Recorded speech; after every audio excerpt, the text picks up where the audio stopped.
If you look at specifically the issue of securing our borders, the federal government has that responsibility by Constitution, and yet we're not doing it. And so the states are stepping up and they're trying to pass legislation that will step in to that role. And that's what's happening in Arizona right now. It's happening here in Utah. Other states are looking at different pieces of legislation to that end.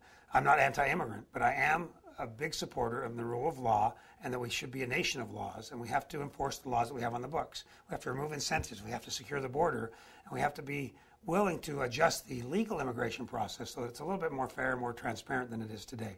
If we do all those things, we're going to allow the system to kind of correct itself. People will self-deport at some level because the incentives have been removed.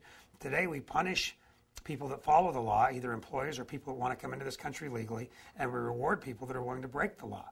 They come in freely over the open border policy that we have, essentially a de facto open border policy, and they actually are, if employers are using those workers, they're getting an unfair advantage in the marketplace.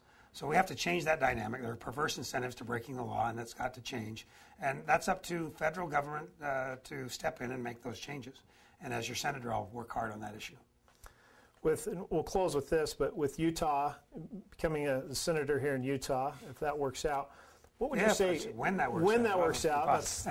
When that works out, what are maybe the top 1, 2, 3 things that you feel are a main focus here in Utah that you'll be looking at and working on?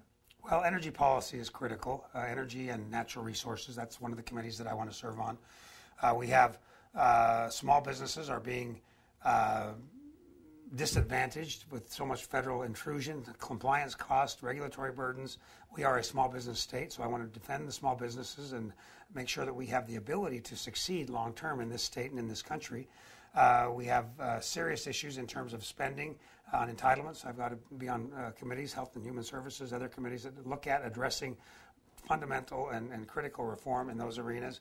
Finance and banking are also a critical part both for this state and for the nation that we have to fix and make sure we have a leaner and a less regulated environment than a more an environment where government has a greater role. When government grows, it chokes off the private sector.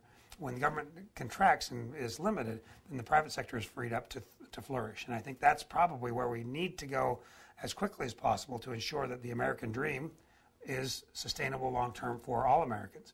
We have a responsibility to the future generations that are coming that are yet unborn, and that is that we have to pass on to them a strong nation, the greatest nation in the world, and if we don't get ourselves to a more fiscally responsible platform as a government, we're going to steal that American dream away from those future generations. So I believe if we make tough decisions, unpopular decisions, cut the spending in Washington, limit the growth of government, reform entitlements, and get our economy back on track, not with a dependency on government, with a dependency on ourselves as entrepreneurs, as companies, as individuals, to determine our own destiny and to make sure that we continue to pursue the American dream. That's where we have to go as a nation, and that's where I'll take us if I'm a senator. Okay. Thank you. With candidate Tim Bridgewater, appreciate your time, and good luck to you. Thanks, Brandon. Appreciate it. Thank you.